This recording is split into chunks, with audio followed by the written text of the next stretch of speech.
The scent of engine oil clung to your fingers. The old metal toolbox creaked open with a sound you could feel in your chest. Somewhere in the corner of a dim shed, a forgotten spanner still hangs from its hook, catching the dust-speckled sunlight just so. If you grew up watching your dad, your grandad, or even your mum wrestle with a rusty hinge or fix a broken plug using nothing but grit and a few trusted tools, then this isn't just a video, it's a trip back home. These weren't just gadgets, they were part of the rhythm of life. Tools that didn't need charging, tools that didn't break unless you really tried, and tools that carried memories in every dent, every scrape, every stubborn bolt they ever helped loosen. If you've ever heard the soft thunk of a push mower on long summer grass, or felt the warm handle of a soldering iron as you held your breath trying to fix something small but important, you already know what's coming.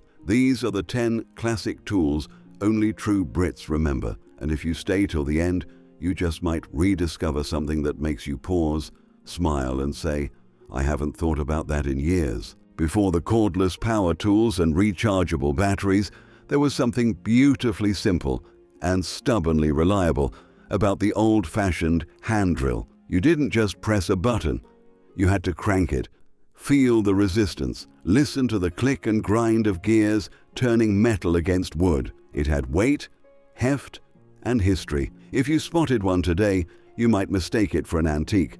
But for decades, it was a fixture in garages, garden sheds, and under-the-stairs cupboards all across Britain, often painted in faded red or army green, with a long wooden handle and a spinning gear you turned by hand. It demanded effort and rewarded patience. In post-war households, money was tight, but things still needed building, fixing, mending. The hand drill answered that call without electricity or noise complaints. It was just you, the wood, and the soft, rhythmic whirl that echoed through the walls. There was a certain pride in using it, especially for kids watching their fathers drill pilot holes for shelves or curtain rods. If you were lucky, you got to try it yourself. Awkward grip, wobbly pressure, proud as anything. The holes weren't always straight, but the memory sure was. It was a tool that slowed you down, but never let you down. And even though it's been pushed aside by high-speed power drills, many Brits still keep one on the wall, quietly retired, but never forgotten. If you've ever wrapped your fingers around that smooth wooden grip and turned it with care, you know this wasn't just a tool, it was a teacher.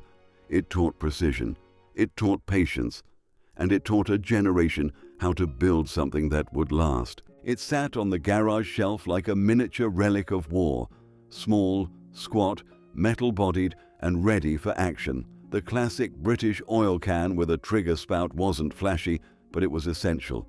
Painted deep red or tarnished steel, it had a curved nozzle that seemed to know exactly where to aim, a squeaky hinge, a rusting bolt, or the axle of a worn wheelbarrow. And the sound it made, that soft metallic tink of the trigger, followed by a precise squirt of oil, was as much a part of British DIY culture as the smell of old wood and wet cement. You didn't spray and go. You targeted, you treated, you respected the mechanism. In working-class homes and farms, this tool wasn't just about maintenance, it was about care. A few drops in the right spot could silence a moaning back gate, revive a jammed lock, or loosen a bicycle chain before school. And in doing so, it taught you something about value. Not everything broken needs replacing. Some things just need a little oil. If you remember wiping the nozzle with a bit of rag after each use, or leaving greasy fingerprints on the workbench, then you know this wasn't just some household item. It was a philosophy in metal form, one that said, look after your things, and they'll look after you. These days, it's all spray cans and disposables. Noisy, convenient, forgettable. But the old oil can had presence. It aged with dignity, earned its dents, and stood proud in every shed it served. And if you ever find one today, tucked behind paint tins or old gardening gloves, don't toss it. Pick it up, feel the weight, give the trigger a squeeze.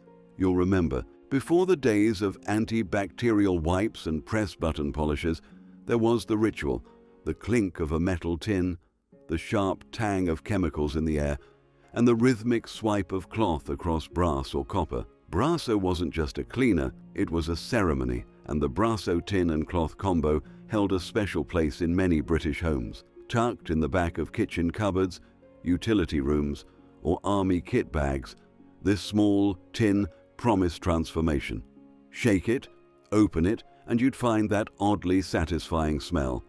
Part sharpness, part nostalgia. Mothers used it to make the fireplace gleam. Grandfathers used it on medals. Sons and daughters were handed a rag and taught how to rub in circles, wait for the dull film, and then buff until the shine stared back at you like glass. It was elbow grease and pride wrapped into one. You didn't use braso unless you meant it. It wasn't quick, and it wasn't easy, but that was the point. Whether it was polishing a doorknob for guests or prepping your marching boots for inspection, this tool didn't just clean, it restored dignity. There was something almost meditative in the process, quiet, focused, full of intent, and when it was done, the results were more than surface deep. They glowed. Today, most have swapped braso for quick sprays that promise the same in seconds, but they lack the smell, the ritual, the reward. If you've ever dipped a finger into that creamy liquid and watched dull brass turn golden under your cloth, you know, you remember, because it wasn't just about making things shine. It was about taking the time to care, and in that there was beauty. There was a quiet kind of magic in the glow of a soldering iron's tip. Thin tendrils of smoke curled into the air, carrying the unmistakable scent of burnt flux and ambition. In homes across Britain, especially in the 60s, 70s, and 80s, the soldering iron wasn't a specialist tool. It was a father's sidekick, a teenager's first entry into the world of fixing what others would toss. Radios, doorbells, toy trains, cracked circuit boards. If it had wires, the soldering iron could give it new life. You'd plug it in and wait, not long, but just enough to make you pause. Then came the hiss, that quiet, satisfying moment when hot metal met cold tin and created something stronger than before. A shiny bead of solder, smooth and silver, held parts together like a miniature weld of hope. For many, this was the first time they watched their dad fix something without frustration. Careful hands bent over a kitchen table, coaxing sparks into silence, and if you were lucky, you got a go. Your fingers trembling slightly as you tried not to burn yourself or ruin the job, but the pride of even getting close, that stayed with you. It was more than a tool. It was a rite of passage. Today, most electronics are sealed shut, their components hidden behind screws designed to keep hands out. We replace instead of repair. But once, a soldering iron meant power. Not just electric, but personal. The power to restore, to mend, to understand how things work. And if you've ever caught that faint, metallic scent, or seen a coil of solder lying in a drawer, you know what it stirs. It stirs memory. It stirs pride. And it stirs a time when fixing things meant something. There was no roar of an engine, no smell of petrol, just the gentle whir of spinning blades and the rhythmic squeak of wheels across the lawn. The old-fashioned push mower didn't demand much, only your time, your strength, and a willingness to sweat a little for that perfect cut. You didn't start it with a button or a cord, you started it with resolve. Most of us remember the look of it, a heavy steel frame, big back wheels, and a drum of razor-sharp blades that spun as you walked. Some had wooden handles worn smooth by decades of Saturday mornings. Others bore rust from winters in the shed, but still worked just as well come spring. There was something honest about it. Simple, pure. Each pass left neat green stripes, a sign that you'd earned your Sunday dinner. And the smell, fresh-cut grass on a warm day, is still one of the most powerful memory triggers we have, and for many, it's forever tied to this quiet contraption. Maybe your dad used one in the garden while you kicked a ball nearby. Maybe you were the one pushing, learning the satisfying trick of overlap and patience. And when the job was done, you didn't just have a tidy lawn, you had proof of effort. Pride in a job well done. These days, it's all ride-ons, electrics, and robots that trim your lawn while you sip tea inside. Convenient, yes, but somehow less rewarding. Because the push mower wasn't just about cutting grass, it was about slowing down, about feeling the job in your arms and legs, and when you stood back, hands on hips, sweat on your brow, the sight of that even green carpet meant something real. It said you did that. It was simple in design, but sacred in purpose. The wooden spirit level, often made from beech or oak with brass-capped edges and a glowing green vial at its center, was more than a tool. It was a quiet declaration that good enough wasn't good enough. You'd find it tucked inside toolboxes, lined with dust, or mounted on the garage wall like a badge of honor. The man who owned one didn't rush. He measured twice, cut once, and always checked the bubble. That little floating eye, centered between two lines, held the power to stop a job in its tracks. It taught patience, precision, pride. If the shelf wasn't level, you adjusted. If the picture frame drooped, you fixed it. No guesswork, just truth, cold, silent, and unblinking. Holding a wooden spirit level felt like holding responsibility, the kind passed down from father to son or neighbor to neighbor. You might remember the weight of it in your hands, the smoothness of the timber, the way your thumb traced its edges while lining it up against a wall. It didn't beep or blink, it just worked. And it didn't just help build things straight, it built trust.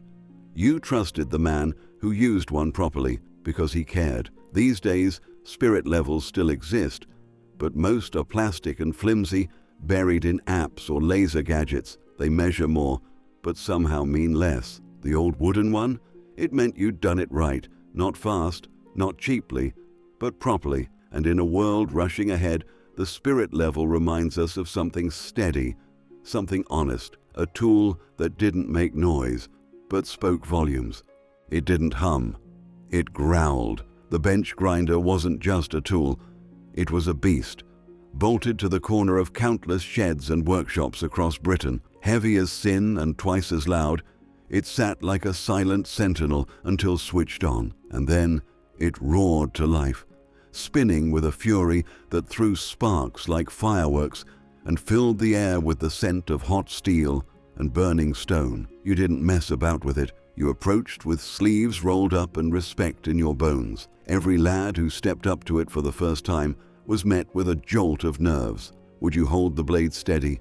Would you flinch, or would you pass the test, feeling that satisfying resistance as metal kissed grinding wheel and sharpened into purpose? For those who worked with their hands, welders, gardeners, mechanics, hobbyists, the bench grinder wasn't optional. It was essential. Lawn mower blades, chisels, screwdrivers, shears, all came back to life under its spinning stone. And while it looked crude to the untrained eye, it required finesse. Too much pressure, and you'd ruin the edge. Too little, and you'd waste your time. There was an art to it, and the person who mastered it held a quiet kind of power. These days, most blades are disposable, and most people have never felt the weight of sparks against their knuckles. But if you've ever stood before a grinder, safety glasses fogged, your heart thumping in your chest, you remember. You remember how serious it felt, how grown up, how proud, because the bench grinder didn't just sharpen tools, it sharpened people. It separated the pretenders from the doers, and for those who knew its sound, that rumbling rhythm of grit against steel still echoes even now. There was something almost mythical about the old blowtorch. Not the tiny ones you see in modern kitchens. We're talking about the heavy, brass-bodied paraffin or gas-powered giants that hissed like a beast and flared like a dragon. They lived in garages and garden sheds, often with soot stains and dented fuel tanks, quietly waiting for jobs that called for real firepower. Before electric heat guns, these were the go-to tools for stripping stubborn paint, thawing frozen pipes, or starting bonfires that could roar for hours. Lighting one wasn't a casual affair. You'd pump the handle, adjust the valve, strike a match, and then step back as a blue flame hissed to life, hot enough to make your eyebrows twitch. The sound was unforgettable, a rushing, roaring whoosh that filled the air with both awe and a bit of fear. You didn't play around with a blowtorch. You respected it, and you watched in wonder as the adults wielded it with calm confidence, knowing exactly how close to hold it, how to angle the flame, how to get the job done without setting the shed alight. If your granddad ever used one to unfreeze a metal lock in the dead of winter or help start a stubborn engine, you remember the smell, a mix of burning fuel and cold metal, the scent of serious work. Today, health and safety wouldn't dare allow one near a schoolboy. But back then, it was just another tool, another lesson in caution, capability, and courage. And for those who saw one in action, the memory never fades. It was dangerous, it was dramatic, and it was brilliant.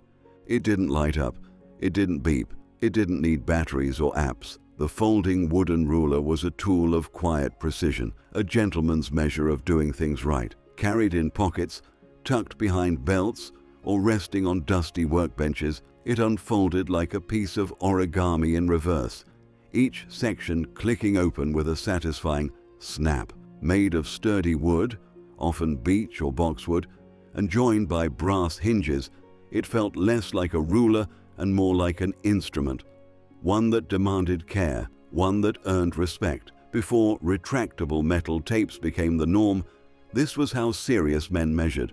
Shelves, door frames, timber, it had a kind of authority to it. No frayed ends or kinks to mess with your measurements, and when folded, it fit neatly into the hand like a secret weapon of competence. Many of us remember the exact feeling, running your fingers along the grooves, flipping open each segment one by one, laying it out straight and true across a plank or table. It wasn't fast, but it was precise, deliberate. Some even had red tipped ends or worn numbers from years of honest use, and every scratch on its surface told a story of a job done properly, of measurements that mattered, of generations that valued accuracy over speed. Today, laser levels and digital tapes have replaced it with flickering screens and instant readouts, but they've lost the ceremony, the sound, the feel. The folding wooden ruler wasn't just about measuring things, it measured a mindset, one of care, patience, and quiet pride. And if you ever held one, you'll remember it not as a tool, but as a trusted companion that never once let you down. Before battery packs, charging cables, and noisy drills, there was the unmistakable clack, clack, clack of the Yankee screwdriver, a marvel of mechanical ingenuity.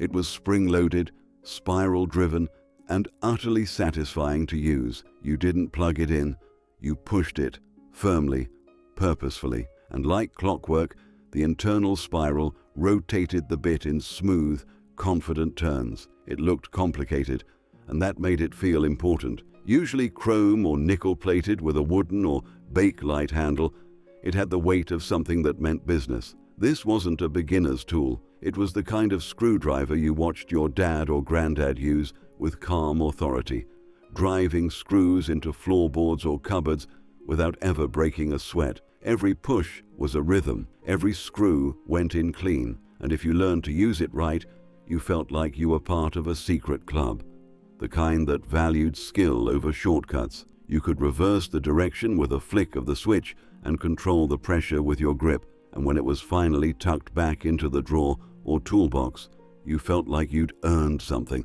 Today's cordless drills may be faster, but they've lost the finesse. They whir and buzz and get the job done, but the Yankee, it felt like doing the job.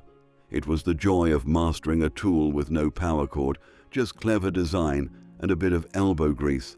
And if you've ever held one, worked with one, or simply heard that ratcheting sound echo through a quiet room, you'll remember it, because the Yankee screwdriver didn't just drive screws, it drove confidence, precision, and the quiet satisfaction of doing things with your own two hands. Bonus tool number 1, it didn't move.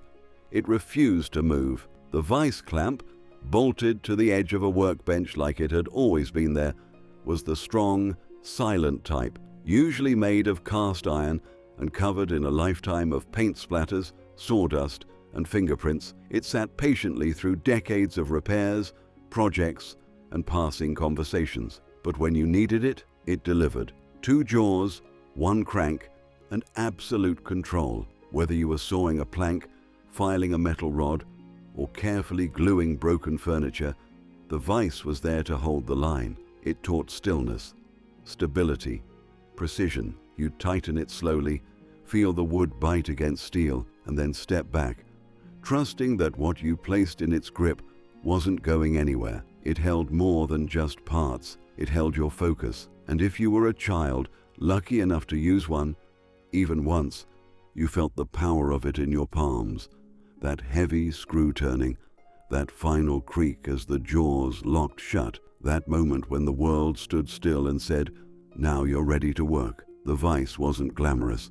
It didn't spin or shine, but it was dependable. And every real shed had one, maybe still does. Today, the idea of anchoring something down, of stopping to hold it, fix it, shape it, feels rare. We rush, we replace, we discard, but the old vise clamp whispered something different. Slow down, lock it in, do it right. And if you've ever heard its metal jaw clank shut or turn that handle with a grunt and a grin, you know, it wasn't just a tool. It was a reminder. Strength doesn't always shout.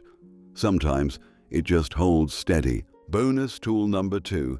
Before plastic boxes and click-top trays, there was the tool roll, a humble, oil-stained strip of canvas with a dozen stitched pockets and a leather tie. Or, in some homes, a soft-sided tool bag made of thick, worn fabric that sagged just right when you lifted it by the handles. It didn't beep, didn't shine, but it carried the heart of the workshop. Inside were not just tools, but memories. A favorite chisel with the handle chipped, a bent screwdriver that still worked better than any new one, maybe even a stub of pencil or a half-inch spanner passed down like an heirloom. Every tool had a place. Every pocket told a story. You didn't throw your gear in carelessly. You folded it, packed it, respected it, and when the bag zipped or the roll tied shut, you knew everything you needed was right there, ready, trusted. Many of us remember watching someone older unroll it on the workbench. Slow, deliberate, almost ceremonial. It wasn't just about fixing something, it was about how you approached the task. The tool roll taught organization, taught respect, taught that a job well done starts long before the first screw is turned. Today, toolboxes are plastic, stackable, and mass-produced. But the old tool roll, that was personal. It aged with you. It smelled of metal, cloth, and time. And if you ever opened one and ran your fingers over the worn slots, feeling the quiet weight of legacy in your hands, you know, it wasn't just what you carried, it was how you carried it. And sometimes that made all the difference. If even one of these tools brought back a sound, a smell, or a smile, then this was your memory lane too. And maybe, just like the tools themselves, these stories are worth holding onto and passing along. So if you remember using any of these or watching someone who did, let us know in the comments. We'd love to hear what tool still lives in your shed or your heart. And if this felt like home, hit subscribe and come along for more, because the past isn't gone. It's just waiting to be remembered.